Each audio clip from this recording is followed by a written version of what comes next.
तो जय नित्यानंद। आज की साधना में, आज के सत्संग में बड़े बाबा बताते हैं, श्लोक संख्या है 161, 161। इसमें बड़े बाबा बता रहे हैं कि हमारी आंखों में अगर पाउडर गिरता है तो हमारा ध्यान हमारी आंखों पर ही रहेगा। उसी तरह हमारा ध्यान अंदरूनी बात पर जाता है तो वह अंतर्दृष्टि कहा जाता है। मान लो आंखों में कुछ गिर जाए, है ना? या जहां भी चोट लग जाती है तो ध्यान वहां स्वतः जाता है। तो जब कष्ट होता है तब जाता है। दुख में सुमिरन सब करे, सुख में करे ना कोई। तो जब आपको कष्ट होता है तब आप ध्यान देते हो। मैं कह रहा हूं कि जो सुख में सुमिरन करे, अगर आप हर स्थिति में ही ध्यान यहाँ बना करके अपने परमात्मा, अपने आत्मा में रखो, तो फिर दुख नहीं आएगा। हमारी आंखों में अगर पाउडर गिरता है तो हमारा ध्यान आंखों पर ही रहेगा। उसी तरह हमारा ध्यान अंदरूनी बातों पर जाता है, यानी भीतर की आत्मा पर, तो वह अंतर्दृष्टि कहा जाता है। अज्ञान एक पाउडर रखने का बर्तन जैसा है, और पेटी के मालिक को पता ही होता है कि उसमें क्या है। ठीक है ना? जो मालिक है उसको तो पता ही है, डब्बे में अगर कोई मिर्ची पाउडर तो उसको पता। दूसरों को पता नहीं होता। सही संपत्ति जीवन चेतना है। बुद्धि एक पेटी है, और पेटी में संपत्ति रखने के बाद उसे ताला लगा दिया जाता है। पेटी को ताला मारना मतलब मानस को सही स्थान मस्तिष्क में दिलाना। ताला का मतलब यह है कि वो आपके लिए है, आपकी आत्मा आपके लिए है। उसको ताला लगा कर बड़े सहज के रखो, बाहर की माया उसमें प्रवेश ना कर पाए। मनुष्य का यह फर्ज है कि उसे मिला हुआ धन वह दूसरों को वापस करे। जो हम यहाँ संपत्ति कमाते हैं ना, क्यों हमारा कर्जा क्यों है लोगों पर? इसलिए है क्योंकि हमने पेड़ों से फल लिए, छाया ली, मकान से छाया ली, बारिश से बचाव किया, बारिश आई, पानी जल मिला, तो सबका ऋण हमारे ऊपर है, तो हमें वो वापस करना होगा। अब व्यक्तिगत के पास जाकर के तो करना मुश्किल हो जाएगा। तो जो भी हम कमाते हैं उसका शास्त्रों और ग्रंथों में तो 10% का है, लेकिन हम कोशिश करें, क्योंकि यहाँ तो पूरा ये लिखा है कि आपकी आत्मा अंदर से ईश्वर को यह मिली हुई चीज मनुष्य की आत्मा है। यानी जो ये आत्मा मिली है किसको सौंपनी है? परमात्मा को। ये जीव जो है किसका है? आपकी आत्मा परमात्मा का। और जो परमात्मा को परमात्मा को सौंप दे, बाकी संसार का जो है वो संसार को सौंप दे। ये रुपया पैसा धन दौलत पद प्रतिष्ठा मान सम्मान माया माया को दे, कुछ भी ना रखें। जब ये आत्मा परमात्मा में लग जाएगी तो आप मुक्त भी हो जाओगे और परम शांति का एहसास भी होगा। प्रकृति को प्रकृति में लौटा देने से आपको परम शांति मिलेगी। और जब तक आपने किसी चीज को होल्ड किया हुआ है, रात दिन, कोई अगर आपके सिर पे 20 किलो वजन रख दिया जाए तो 20 किलो वजन आपको धीरे धीरे धीरे धीरे तकलीफ देना शुरू कर देगा, और फिर ऐसी तकलीफ देगा कि आपका पैरालाइसिस आ सकता है, पैरालिसिस हो सकता है, और भी कई तकलीफ हो सकती है। हमने बोझ अपने जीवन में रख रखा है। जो कुछ है रिलीज करते जाओ, सांसारिक चीजें संसार को, और जो परमात्मा की चीज है वो क्या है? ये जीवात्मा परमात्मा में लगा। तो इसका 65 है, इसका 65 हो गया। ये किसी ने अनम्यूट कर दिया था तो आवाजें आ रही थी। कृपया म्यूट रखें, नहीं तो मैं इसको जो है अपनी तरफ से पूरी तरह से म्यूट कर देता हूँ, क्योंकि रिकॉर्डिंग में फिर डिस्टरबेंस आती है।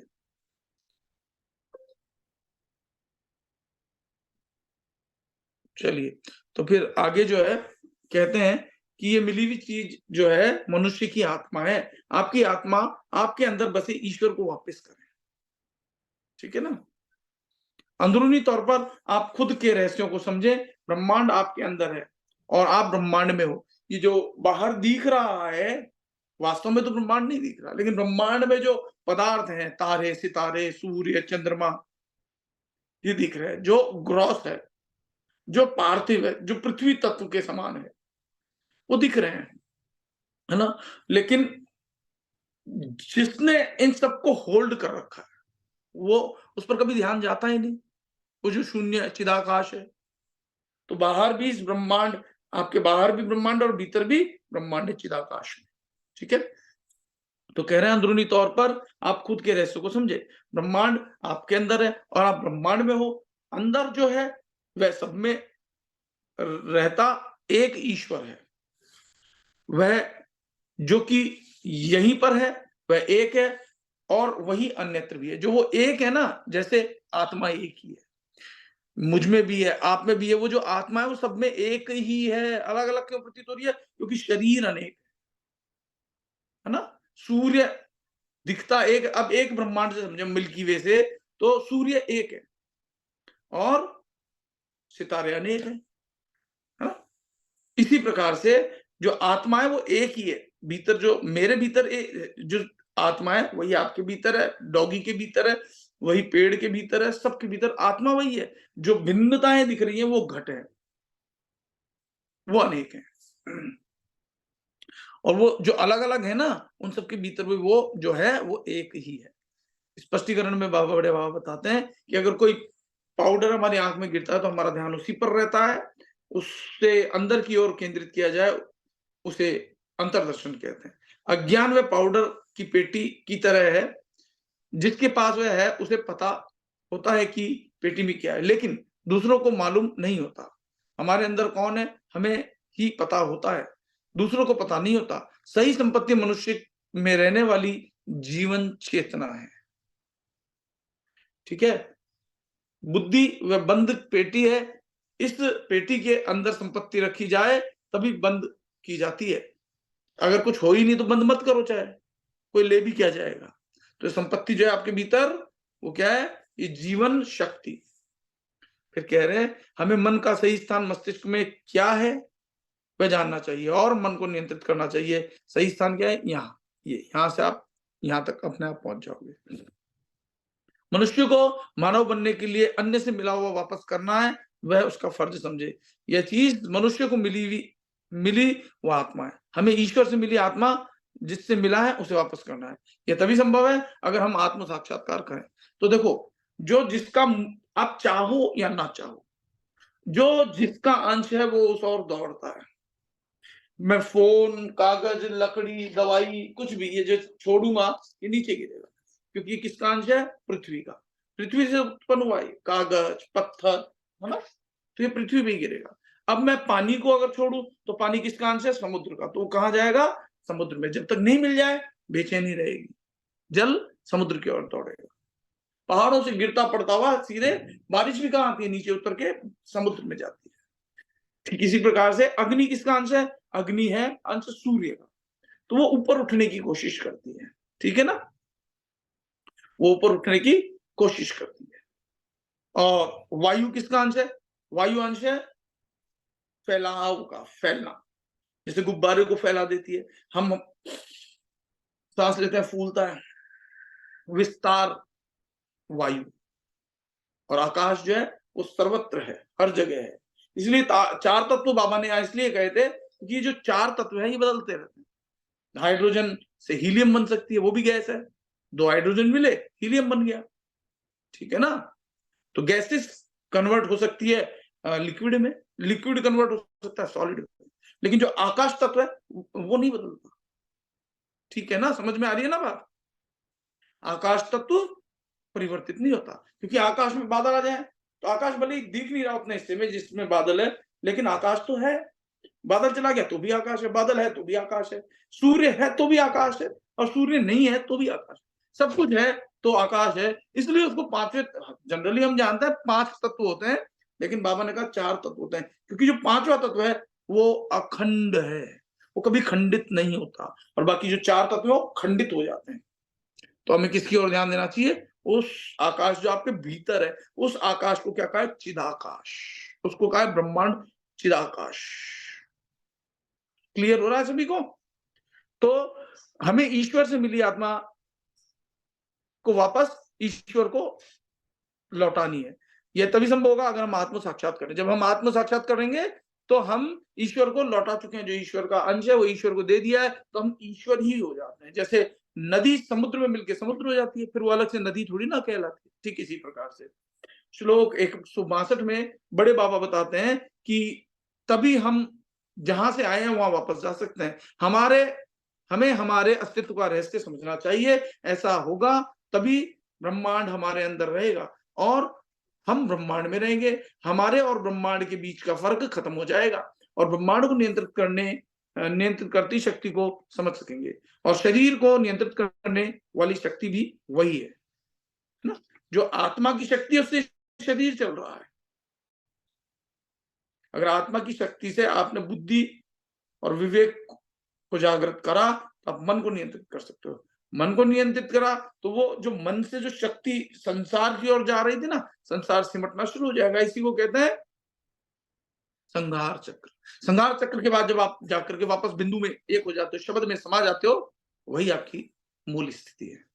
उससे पहले सब माया है। दुख आते रहेंगे, दुख जाते रहेंगे, ठीक है ना।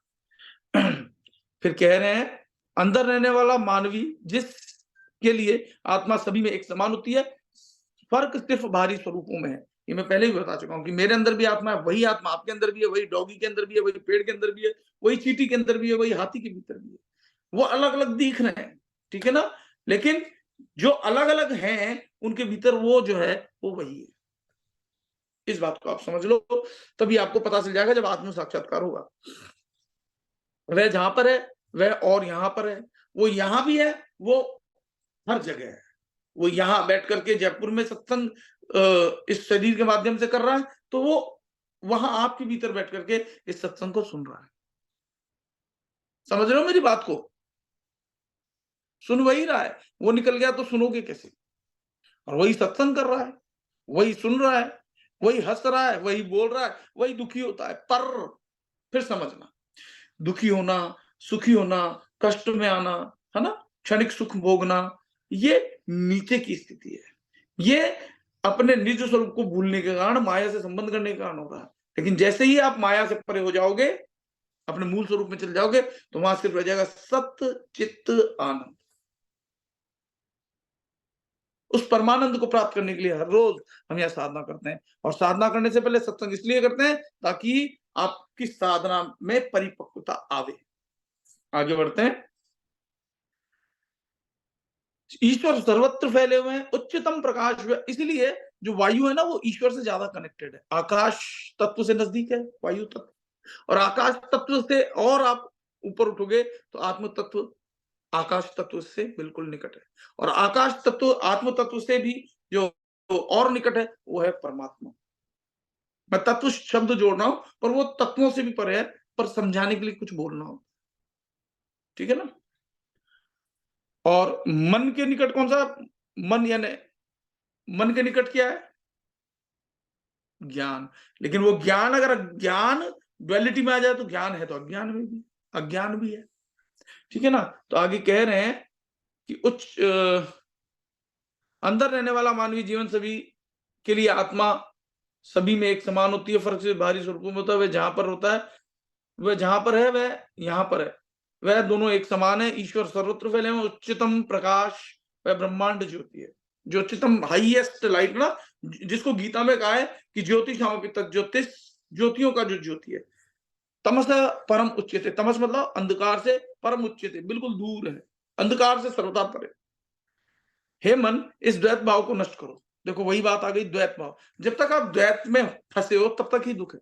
और अद्वैत के सिद्धांत को आपने समझ लिया, अद्वैत कबीर साहब का सिद्धांत है, उस सर्वोत्तम सिद्धांत है, सर्वोच्च सिद्धांत है। और यहां भी द्वैत भाव को खत्म करने के लिए क्या?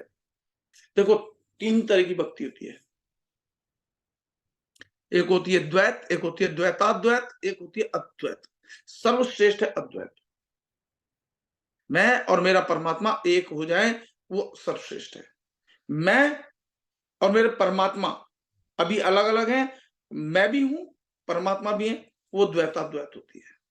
और मैं कुछ नहीं हूं, कोई तीसरा ही सब कुछ है, वो सबसे नीचे की भक्ति होती है, ठीक है। इसको आप समझ लो। जो हम श्री विद्या, श्री चक्र आदि का पूजन, जैसे बाहर श्री चक्र का उसका पूजन करते हैं, वो क्या है? वो द्वैत है।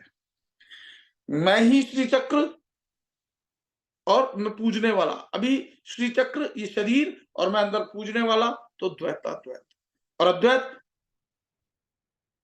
श्री चक्र भी मैं हूं और मैं ही श्री चक्र हूं। और किसको पूजना है? जब मैं हूं ही वही, अद्वैत जब रह जाता है, एक अस्तित्व है, वो अद्वैत होता है। उसी में समाना है अद्वैत में, द्वैत को अद्वैत में समा जाना। फिर कहते हैं कि इस द्वैत भाव को नष्ट करो और इसके साथ एकात्मता का अनुभव करो। जैसे ही द्वैत भाव नष्ट हो जाएगा तो एक का जो भाव है उसको जागृत करो। स्पष्टीकरण में बाबा बताते हैं उच्चतम प्रकाश और ब्रह्मांड ज्योति दोनों एक समान है, यानी मेरा आत्मा और परमात्मा एक ही है, एक समान है। ये दोनों एक ही चीज के दो अलग नाम है। हे मन, दूसरेपन को नष्ट करो, द्वैत भाव को नष्ट करो और उसके साथ एकात्मता का अनुभव करो। हे मन, एक सब में एक को देखो, ईश्वर की चेतना का अनुभव सर्वत्र करो। अब श्लोक संख्या 163। आप लोगों में से बोर कितने लोग हो रहे हैं? अगर आप इस सत्संग से बोर हो रहे हैं तो थोड़ा कष्ट होगा। अगर किसी की बेचैनी है जल्दी से खत्म हो तो क्योंकि संडे का दिन है और फिर भी बेचैनी हो तो ये ठीक स्थिति नहीं है। इसको समझने की कोशिश करो। 163 में जब हमारा जन्म हुआ तब सांसों के साथ हम जन्मे थे। जैसे जन्म हुआ सांस आई और जैसे ही मृत्यु की सांस चली जाएगी और ये सांस आने जाने की जो लगातार एक अवधि है, ये जीवन कहलाता है। जब हमारा जन्म हुआ तब सांसों के साथ हम जन्मे, जब हम जगत का त्याग करेंगे तब सांस छोड़ देंगे। ये मिट्टी का शरीर हमने नहीं बनाया और अंत काल में हम उसके साथ नहीं ले जा सकते। शिव जो कि चल और अचल दोनों चीजों में एक समान है, सभी दूसरों में एक समान शक्ति होती है। चल यानी आप पैर से चल सकते हो, जानवर पशु पक्षी जो चल सकते हैं वो चल। अचल मतलब पेड़ एक ही जगह रुका हुआ है लेकिन उसका विकास हो रहा है, वो अचल, ठीक है ना। लेकिन वो जड़ नहीं है, ये समझ लेना।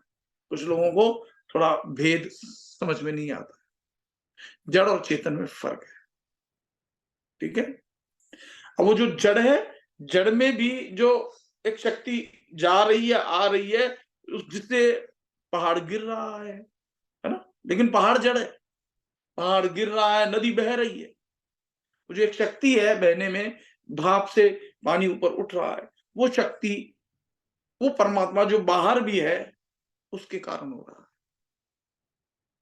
जैसे आपके भीतर बैठ करके परमात्मा शरीर के भीतर वो सब चीजें कर रहा है ना। आप पानी पीते हो फिर पानी निकालते हो, सूर्य पानी ग्रहण करता है फिर पानी को वापस बरसात के रूप में छोड़ देता है। आ रही बात समझ में? तो इस प्रकार से ये जीवन उस व्यक्ति से चलता रहता है। लेकिन इस जो सोर्स है वो अलग है क्रिएशन से, जो हो रहा है उससे। तभी तो कर्ता भाव अकर्ता होगा। हो आपसे रहा है लेकिन फिर भी भाव नहीं है कि मैं करता हूं, तब आप मुक्ति ही हो, तब आप आत्मस्थिति में।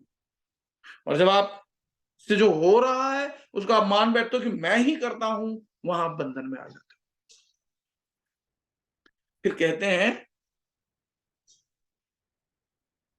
कि मिट्टी का शिव जो कि चल और अचल दोनों चीजों में एक समान है, सभी दूसरों में एक समान शक्ति होती है, दूसरों में जो सूक्ष्म शक्ति होती है वह एक समान होती है। फर्क सिर्फ उसके सलूक में होता है। सलूक मतलब व्यवहार में, है ना। जैसे मिट्टी को बाहर रहने देते हैं, सोने को तिजोरी में रख देते हैं, व्यवहार में। यहाँ पर सलूक शब्द लिया इस्तेमाल में। मन की भ्रमणाएं स्थायी नहीं होती लेकिन क्षणजीवी होती है। मन की जो भ्रम है वो क्षणजीवी यानी बदलती रहती है, अगले क्षण कुछ और हो जाती है, उसके अगले क्षण कुछ और विचार बदल जाता है। जिन चीजों को देखा जा सकता है और सुना जा सकता है वह क्षण जीवी है। तो इन आंखों और इन कानों से जो आप सुन रहे हो, बाहरी आंखों और बाहरी कान से जो आप सुन रहे हो वो क्षण जीवी है। लेकिन जब भीतर जाओगे तो भीतर जो आपको दिखाई देगा गहरा प्रकाश, और जो भीतर का नाद सुनाई देगा वो क्षण जीवी नहीं है, वो निरंतर हो रहे हैं और उसी में आप समा जाओगे, आप रहोगे, आप और परम शक्ति के साथ जुड़ जाओगे। स्पष्टीकरण में बाबा बताते हैं कि प्राण मनुष्य की शक्ति है। मनुष्य जन्मा तब प्राण के साथ जन्मा था और देह, स्पष्टीकरण में, और देह छोड़ देता तब प्राण उसे छोड़ देता है। प्राण ही हमारा है, शरीर नहीं। ये शरीर हमने नहीं बनाया और अंतकाल में हम उसे साथ नहीं ले जा सकते, इसलिए हम शरीर छोड़ देते हैं, तब उसे छोड़ के जाना पड़ता है। चल और अचल हर चीज में शिव ने रखा हुआ प्राण एक समान है। जो प्राण है वो एक समान है। चींटी हो तो भी प्राण उसमें है, वो उसके शरीर के हिसाब से उसमें प्राण चल रहे हैं, आपके शरीर के हिसाब से आपके प्राण चल रहे हैं। फर्क सिर्फ बाहरी स्वरूपों का होता है। बीज में रहा सूक्ष्म तत्व एक ही है। मन की भ्रमणाएं स्थायी नहीं होती, लेकिन क्षणजीवी होती है। सुना जा सके और देखा जा सके वह सब क्षणजीवी है। जो संसार में जो कुछ भी दिख रहा है ना, माता पिता, घर मकान, दुकान, गाड़ी घोड़ा, पद प्रतिष्ठा, नौकरी, व्यापार, सब छूटेंगे, सब छूटेंगे। तो अभ्यास ये करना है जो कभी ना छूटे, उसका संग करो। और असंग किसका करना है? बाहर से नहीं है संग करना। बाहर से शरीर दिख रहा है तो इसका असंग करने का मतलब यह है शरीर आत्महत्या कर ली। बाहर से असंग नहीं करना है, भीतर से असंग करना है। और बाहर जो हो रहा है उसको होने दो। गुण ही गुणों में वर्तने, गीता में कहा है, उसको करने दो। आप साक्षी भाव, तटस्थ भाव से जो हो रहा है उसके प्रति सजग रहो बस, और अविनाशी के साथ जुड़े रहो। कहते हैं कि जो अदृश्य और आवाज रहित नादहीन है वही शाश्वत है। जो आवाजहीन, जो ये बाहर की आवाजें सुनाई दे रही है, पौ चौ, ये बाहर की बातों की कर रहे हैं बात, है ना। जो अदृश्य है, जो दिखाई बाहर नहीं दिखाई देता। अब आंख बंद करते हो तो भीतर एक अपने आप एक अलग सा प्रकाश होता है जो दिखता नहीं है फिर भी दिखता है, क्योंकि वो अंतर्दृष्टि से देखा गया प्रकाश। बाहर आवाज सुनाई नहीं देती लेकिन अंदर वो गूंज रही है, एक नाद। तो वॉइस ऑफ साइलेंस की बात है, नाद ही, ठीक है ना। वही शाश्वत सत्य है। 164 में आ जाओ, श्लोक 164 में बड़े बाबा कहते हैं कि किसी मनुष्य को हम शूद्र कहते हैं तो वह कुछ नहीं, सिर्फ हमारे मन की भ्रमणा है। कौन शूद्र है? देखो ये चीज तो आप अच्छे से दिमाग में डाल लेना कि अगर ऊंच नीच, भले ही बोलने में संसार में हम कुछ भी कहते हैं, लेकिन आप भीतर से जान लेना कोई शूद्र होता ही नहीं है, सब एक ही है ना। तो कह रहे हैं किसी मनुष्य को हम शूद्र कहते हैं तब वह कुछ नहीं, सिर्फ हमारे मन की भ्रमणा है। शूद्र या ब्राह्मण के मुंह में वस्त्र एक समान होता है। शूद्र ने उपयोग में लिए हुए आसन को ब्राह्मण स्पर्श नहीं करता और उसी आसन पर शूद्र के साथ बैठता नहीं। कोई मनुष्य इस तरह का बर्ताव शूद्रों के साथ करता है, दूसरे लोग उसे देखते हैं और उसका अनुकरण करते हैं। यानी ऐसा नहीं करना चाहिए। अगर कोई श्रेष्ठ व्यक्ति है और फिर वो ऐसा करेगा तो दूसरे लोग सीखेंगे तो वो भी ऐसा ही करेंगे, भेदभाव बढ़ेगा, भेदभाव को बढ़ावा देंगे। संसार में यही सब हो रहा है। हमें संसार से परे जाना है। तो स्पष्टीकरण में कहते हैं कि हम किसी को शूद्र कहें तो वह और कुछ नहीं, लेकिन हमारे मन की भ्रमणा है। शरीर के कार्य शूद्र और ब्राह्मण के लिए एक समान होते हैं, क्योंकि शरीर के कार्य क्या है? भीतर रक्त प्रवाहित हो रहा है, सांस आ रही जा रही है, सबके समान। ब्राह्मण हो, शूद्र हो, क्षत्रिय हो, बढ़िया हो, कोई हो, एक ही तो है प्रक्रिया। खाना वो भी खा रहा है, आप भी खा रहे हो, यहाँ तक कि जानवर भी खाना खा रहा है। हम रोटी डालते हैं ना डॉगी को, जो हम खाते हैं बच जाती है, हम डॉगी को डालते हैं, लेकिन है तो वही खाना। सांस वही वो ले रहा है। पानी हम पीते हैं, हम गिलास से पीते हैं, उसके लिए हमने कोई एक अलग से बर्तन भांडा बना रखा होता है, उसमें डाल देते हैं। पानी वही होता है, रोटी भी वही होती है। हमारे तवे पे बनी हुई रोटी हमने जितनी खा ली वो ठीक, बाकी उसको दे दी, रोटी तो वही है। तो ये हमारा भ्रम है कि वो अलग है और मैं अलग हूं। फिर कह रहे हैं वस्त्र का टुकड़ा शूद्र या ब्राह्मण के मुंह में ठूसा जाए तो एक ही समान होता है। ब्राह्मण शूद्र के द्वारा उपयोग में लिया गया आसन भी उपयोग में नहीं लेता या उसके साथ बैठता भी नहीं है। यह सब मानसिक भ्रमणा है। हकीकत में अस्पृश्यता स्थूल शरीर की नहीं, लेकिन अंदरूनी दुर्गुणों की है। मनुष्य ब्राह्मण या शूद्र उसके अच्छे या बुरे गुणों से होता है। एक मनुष्य शूद्र ने उपयोग में लिए हुए वस्त्र या बर्तन को छूता नहीं, दूसरा उसे देखता है और एक अंध की तरह अनुकरण करता है। उसे उसकी सही वजह का पता भी नहीं होता। दुनिया में ऐसा सब कुछ आमतौर पर होता रहता है। प्रकृति ने हमें तर्क बुद्धि दी है, लेकिन हम उसका उपयोग सही उपयोग नहीं करते हैं, है ना। जो लॉजिकल माइंड है उसका सही उपयोग कर रहा है, हम लॉजिकल माइंड का कहा है गलत उपयोग करते हैं। ठीक है। अब 165 में बड़े बाबा बताते हैं कि जो लोग दूसरों को शूद्र कहते हैं वो खुद शूद्र हैं। ये आप समझ, वो खुद शूद्र हैं। भले ही वो ऐसे कुल में पैदा हो गए जहां भाई ब्राह्मण कुल में हो गया, लेकिन अगर उसकी सोच खराब है तो शूद्र ही है। शूद्र केले के पौधे की कलम हो और उसमें से अनेक विध खाद्य पदार्थ हम बना सकते हैं। केला एक फल है और उसके टुकड़े करके उसे तला जाता है, उसे केला नहीं कहा जाता, उसे हम वेफर कहते हैं। उसी तरह केले से बनी अनेक विध सामग्री के अलग अलग नाम अलग अलग होते हैं। शुरू में एक साथ सब केले होते हैं, जैसे केले से आप वेफर्स बना लेते हो, केले की सब्जी बना लेते हैं, पता है आपको? कच्चे केले की सब्जी भी बनती है। केले से बहुत सारी चीजें बनती हैं, है ना? जैसे एक ही चीज से कई चीजें बन जाती हैं, लेकिन वो मूल में तो वो एक ही था। आ रही है बात समझ में? तो उसी तरह से जैसे मिट्टी है, मिट्टी एक ही है। अब उससे आप चाहे मटका बनाओ, दिया बनाओ, गिलास बनाओ, आजकल तो मिट्टी के तवे भी बनते हैं, हैंडल वाले भी आ गए हैं, लेकिन मूल में वो मिट्टी है। ठीक इसी प्रकार से ये जो कुछ भी बन रहा है ना संसार और इसके भीतर बाहर जो कुछ भी है, वो जिस शक्ति से बन रहा है वो एक ही है। ठीक है?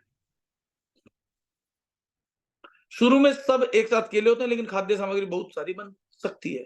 मूल स्वरूप में एक ही है। उसी तरह सब जीवों में ओमकार नाद एक ही है।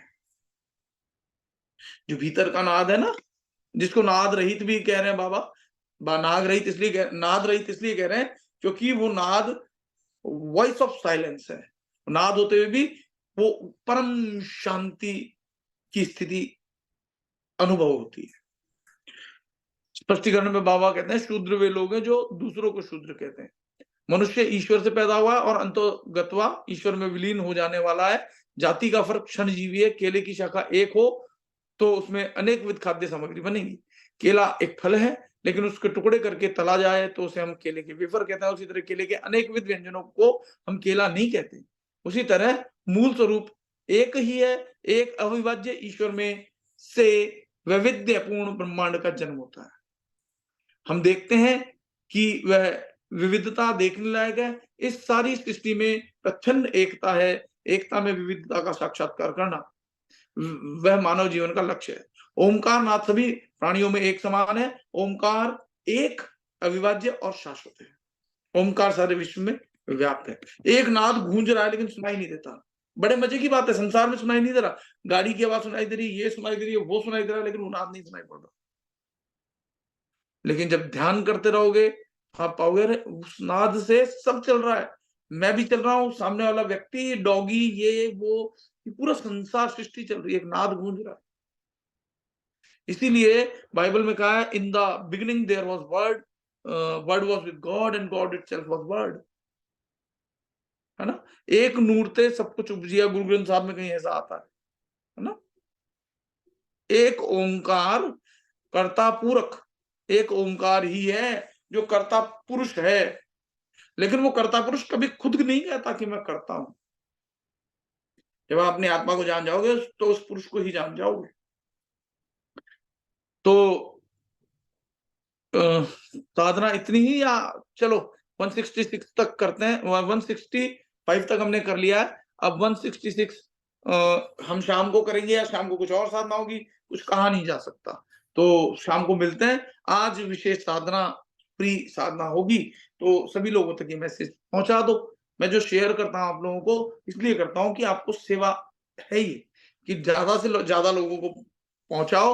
फ्री साधना भी मैं देता हूं। और एक शिवरात्रि पे जब अन्य जगहों पर इवेंट्स हो रहे हैं, कहीं 11,000 लग रहे हैं, कहीं 5,000 लग रहे हैं, कहीं कुछ लग रहे हैं, वहां मैंने अगर 501 रुपीज कर दिया है तो कोई ज्यादा शुल्क नहीं है। नए लोगों के लिए ये है, जो यहाँ मेंबर्स हैं उनके लिए वो भी निःशुल्क है। जयपुर वाले जो है ग्रह स्थान पर आकर के कर सकते हैं। पूरी रात्रि साधना रहेगी। तो जयपुर के जो भी हैं, जैसे चंद्रिका जी हैं, रचना जी हैं, रत्नेश जी आ सकते हैं। रत्नेश जी अपने परिवार वाले लोगों को भी ला सकते हैं। और जो जयपुर के बाहर के हैं फिर भी आना चाहें तो उनका बहुत बहुत बहुत स्वागत है। सभी का स्वागत है। पर एटलीस्ट जयपुर वाले तो आ ही सकते हैं। पूरी रात हम मिलकर के गहरी साधना करेंगे और जूम पर बाकी लोग करते रहेंगे। तो ये शेयर कर दो। फ्री साधना तो मैं आज शाम को करेंगे 7 बजे, और जो पेड साधना है वो शिवरात्रि को हम करेंगे। तो पेड साधना में फिर बता दिया मैंने, जो रेगुलर साधक हैं उनके लिए वो फ्री है, और जो पेड साधक नहीं है उनको 501 रुपए देने हैं। ठीक है?